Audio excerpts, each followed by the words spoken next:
সামনে ভাই পিছনে শালা, নেতার কাছে তারাই বালা। দলের দুর্দিনে আসছিলাম ত্যাগী কর্মী, ওহন নাকি আমরা জামেলা।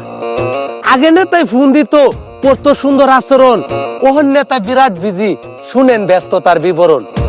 পলাতক নেতার রেখে যাওয়া ক্ষমতা আমার নেতার হাতে, চিনি বাবার সহায় সম্বল, বালু বাবার হেফাজতে।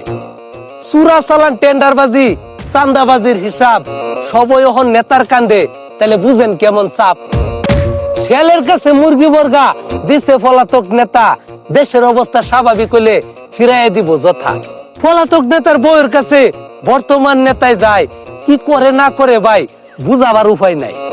শুনেন আমার প্রিয় নেতা, যারাই ভুলে গেছে অতীত, তারাই হারাইছে কিন্তু ক্ষমতা।